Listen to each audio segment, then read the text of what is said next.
Hello. Welcome back to another video of X and Y Learning.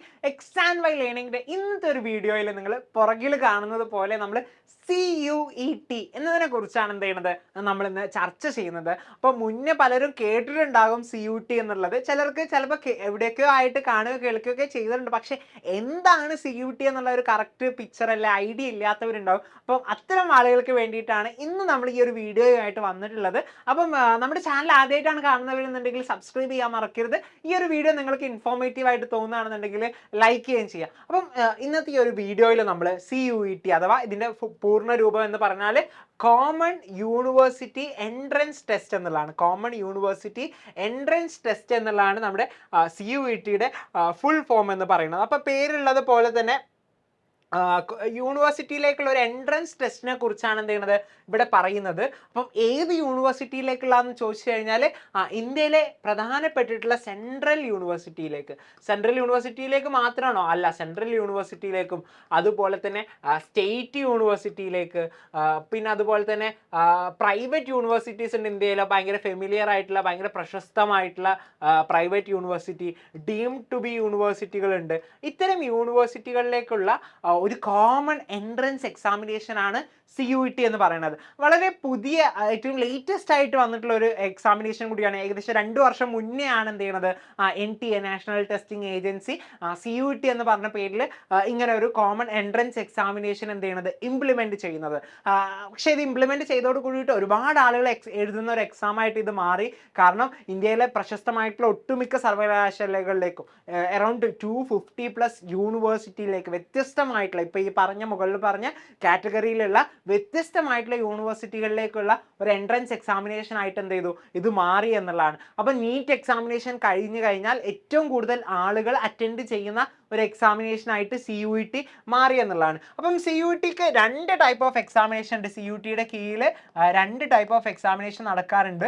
CUET UG എക്സാമിനേഷനും അതുപോലെ തന്നെ CUET PG എക്സാമിനേഷനും. CUET UG examination എന്ന് പറയുമ്പോൾ under graduation degree തലത്തിലേക്ക് admission, +2 കഴിഞ്ഞ് degree പഠിക്കണം എന്ന് ആഗ്രഹിക്കുന്ന കുട്ടികൾ അവർ ഈ ഒരു കാറ്റഗറിയിൽപ്പെട്ട ഏതെങ്കിലും യൂണിവേഴ്സിറ്റിയിൽ CUETയുടെ കീഴിൽ വരുന്ന ഏതെങ്കിലും യൂണിവേഴ്സിറ്റിയിലാണ് അഡ്മിഷൻ ആഗ്രഹിക്കുന്നുണ്ടെങ്കിൽ അവരെന്ത് ചെയ്യണം CUET UG പരീക്ഷ എന്ത് ചെയ്യണം എഴുതിയിരിക്കണം. ഇനി ഡിഗ്രി കഴിഞ്ഞു നിങ്ങൾക്ക് പോസ്റ്റ് ഗ്രാജുവേഷൻ ചെയ്യാനാണ് PG ചെയ്യാനാണ് ആഗ്രഹം എന്നുണ്ടെങ്കിൽ നിങ്ങൾ CUET PG എക്സാമിനേഷൻ ആണ് എഴുതേണ്ടത്. അങ്ങനെ CUET UG CUET PG എന്ന് പറഞ്ഞ 2 ടൈപ്പ് ഓഫ് എക്സാമിനേഷൻസ് ആണ് എന്തുള്ളത് CUETയുടെ കീഴിൽ വരുന്നത്. ഓക്കെ, അപ്പം നേരത്തെ പറഞ്ഞ പോലെ ഇന്ത്യയിലെ പ്രശസ്തമായിട്ടുള്ള സെൻട്രൽ യൂണിവേഴ്സിറ്റികൾ ഉണ്ട് അല്ലേ.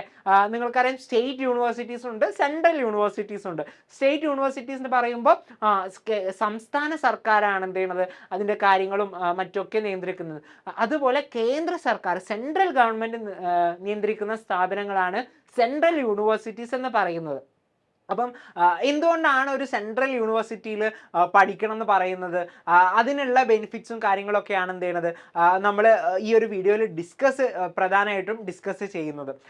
ഈ ഒരു സ്ലൈഡിൽ നമ്മൾ സൂചിപ്പിച്ചതുപോലെ സെൻട്രൽ യൂണിവേഴ്സിറ്റീസ് വളരെ ഇമ്പോർട്ടൻ്റ് ആയിട്ടുള്ള ഒരു സംഗതിയാണ്. ഇപ്പം നിങ്ങൾ ചിത്രത്തിൽ കാണുന്നത് ഡൽഹി സർവകലാശാല എന്ന് പറയും, DU, Delhi university of Delhi എന്നൊക്കെ അറിയപ്പെടുന്ന സർവകലാശാലയാണ്. ഇന്ത്യയിലെ one of the best universities എടുത്ത് നോക്കുകയാണെന്നുണ്ടെങ്കിൽ അതിൽ വരുന്ന ഒരു സർവകലാശാലയാണ് ഡൽഹി യൂണിവേഴ്സിറ്റി. അതേപോലെ തന്നെ ഈ ചിത്രത്തിൽ കാണുന്നത് ഹൈദരാബാദ് സെൻട്രൽ യൂണിവേഴ്സിറ്റിയുടെ അഡ്മിനിസ്ട്രേറ്റീവ് ബിൽഡിംഗ് ആണ്.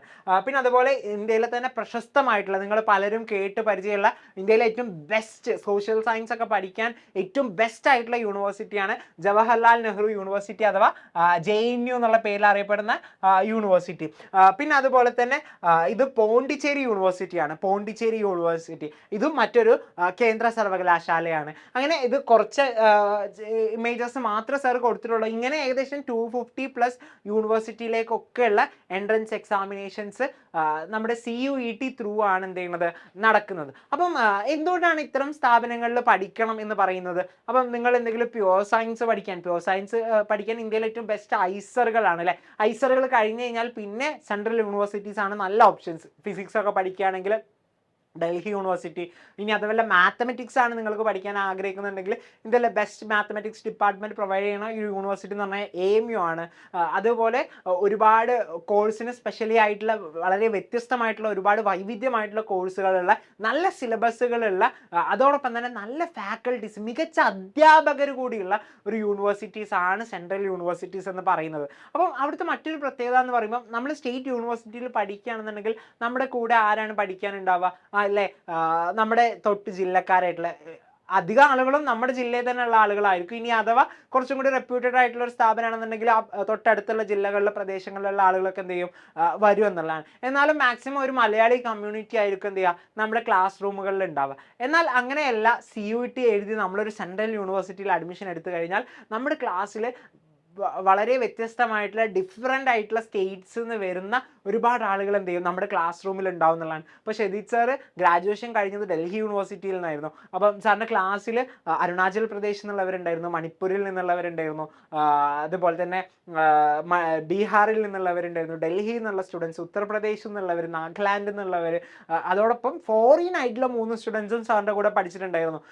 മഡഗാസ്കറിൽ നിന്നും UK നിന്നും അങ്ങനെ നെതർലാൻഡ്സിൽ നിന്നൊക്കെയുള്ള സ്റ്റുഡൻസ് എന്ത് ചെയ്തിട്ടുണ്ടായിരുന്നു ഞങ്ങളുടെ ക്ലാസ്സിലുണ്ടായിരുന്നു എന്നുള്ളതാണ്. അപ്പം ഇങ്ങനെ വളരെ ഡിഫറെൻ്റ് ആയിട്ടുള്ള പല സ്റ്റേറ്റ്സിൽ നിന്ന് വരുന്ന അല്ലെങ്കിൽ പല രാജ്യത്തു നിന്ന് വരുന്ന കുട്ടികളായിട്ട് നമുക്ക് ഇൻട്രാക്ട് ചെയ്യാനുള്ള അവസരമാണ് എന്ത് ചെയ്യുന്നത് സെൻട്രൽ യൂണിവേഴ്സിറ്റീസിൽ നിന്ന് കിട്ടുക എന്നുള്ളത്. അപ്പോൾ അവരുടെ കൾച്ചർ ഡിഫറെൻ്റ് ആണ്, അവരുടെ ലാംഗ്വേജ് ഡിഫറെൻ്റ് ആണ്, അവരുടെ ലൈഫ് സ്റ്റൈൽ ഡിഫറെൻ്റ് ആണ്. അപ്പോൾ അത് എക്സ്പ്ലോർ ചെയ്യാനും ഒരു കൾച്ചറൽ എക്സ്ചേഞ്ചിനുള്ള സാധ്യത കൂടിയാണ് എന്ത് ചെയ്യുന്നത് നമുക്ക് ഇത്തരം സ്ഥാപനങ്ങളിൽ പഠിക്കുന്നതോട് കിട്ടുന്നത്.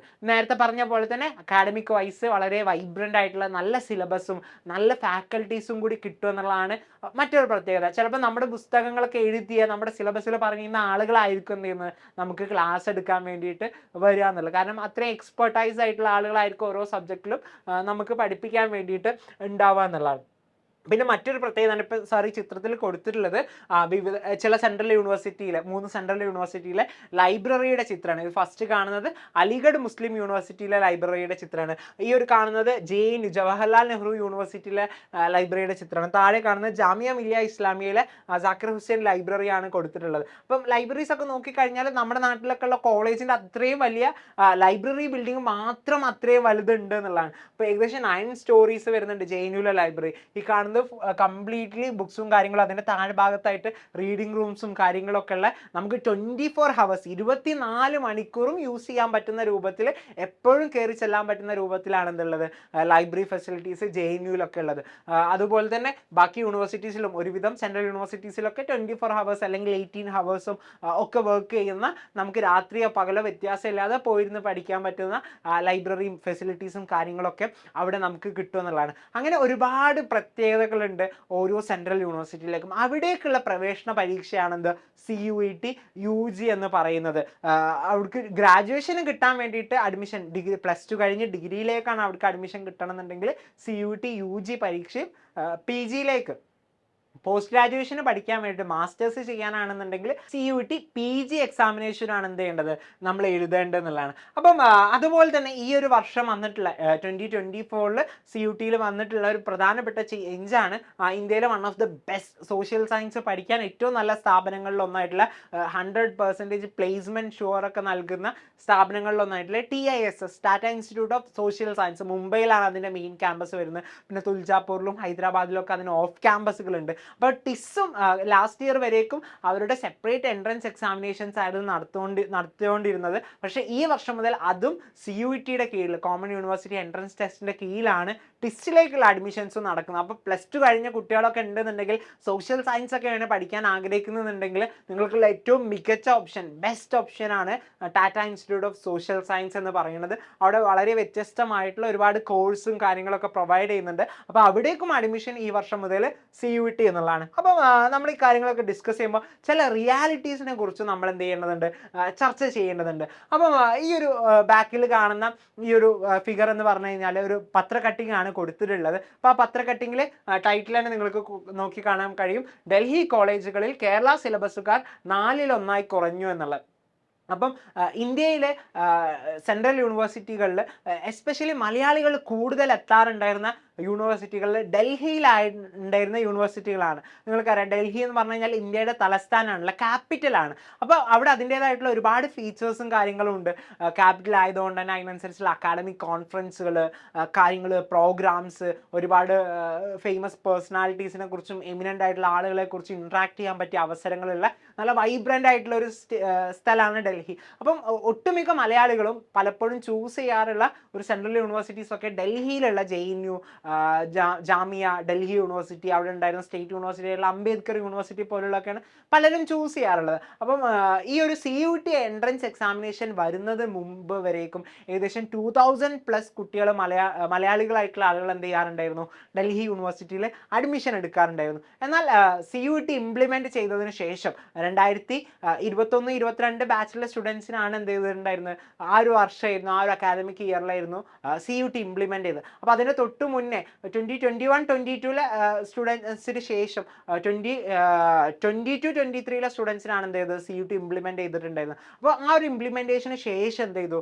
അവിടുത്തെ മലയാളി സ്റ്റുഡൻസിൻ്റെ എണ്ണം വളരെ ക്രമാതീതമായിട്ട് കുറഞ്ഞു എന്നുള്ളൊരു സംഗതിയാണെന്നുള്ളത് ഈ ഒരു പത്രവാർത്തയിൽ പറഞ്ഞിട്ടുണ്ടായിരുന്നത്. അപ്പം മുൻ വർഷങ്ങളിലൊക്കെ ഏകദേശം 2500 സ്റ്റുഡൻസ് അഡ്മിഷൻ നേടാറുണ്ടായിരുന്ന സമയത്ത് ഫസ്റ്റ് അലോട്ട്മെൻറ്റ് വന്നപ്പോൾ CUT ഇംപ്ലിമെൻ്റ് ചെയ്തതിനു ശേഷം വെറും 342 സ്റ്റുഡൻസ്, 342 കുട്ടികളാണ് എന്ത് ചെയ്തിട്ടുള്ളത്, അഡ്മിഷൻ എടുത്തിട്ടുണ്ടായിരുന്നത്. അപ്പോൾ അതിന് മുന്നേ വരേക്കും മെറിറ്റ് സിസ്റ്റം ആയിരുന്നു, നമ്മുടെ +2 മാർക്കും കാര്യങ്ങളൊക്കെ വെച്ചിട്ടായിരുന്നു ഡൽഹി യൂണിവേഴ്സിറ്റിയിൽ അഡ്മിഷൻ ഉണ്ടായിരുന്നത്.